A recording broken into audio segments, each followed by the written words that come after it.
పరిశుద్ధాత్మ దేవుడు మనలో ఉన్నప్పుడండి, ఆయన మన తప్పు చేస్తున్నా, తప్పుగా మనం వెళుతున్నా మన లోపల ఉండి మనల్ని గద్దిస్తుంటాడు. తప్పు కదమ్మా, వాక్యంలో అలా ఉంది కదా, నువ్వు ఎందుకు వాక్యానికి భిన్నంగా మాట్లాడుతున్నావు, నీకు వెళ్ళకపోతే సైలెంట్గా ఉండాలి, వెళ్ళేవాడిని ఎందుకు నువ్వు డిస్టర్బ్ చేస్తున్నావు. ఆయన ఇంకా ఉంటే అలా మాట్లాడుతుంటాడు. లేడు అంటే చెడిపోయాడు, చెడగొడుతుంటాడు. ఎందుకంటే చెడిపోయిన వాడు చేసే పని ఏంటంటే చెడగొట్టడమే కదా.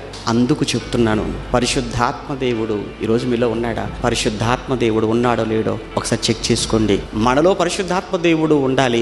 అదే సమయంలో మన హృదయం నిండా ఏమి నింపుకోవాలి? వాక్యం. ఖాళీగా ఉండకూడదు. ఖాళీగా ఉందట, అందుకే అది వెళ్ళిపోయి 7 తీసుకొచ్చి పెట్టేసింది, ఖాళీగా ఉంది కాబట్టి. అదే వాక్యం నిండా ఉందనుకోండి, అందుకే దావీదు గారు అంటారు కదా, ఆయన నీ ఎదుట నేను పాపం చేయకుండా ఉండినట్లు నా హృదయం నిండా నీ వాక్యాన్ని ఉంచుకున్నాను. అది మన లోపల ఉండాలి.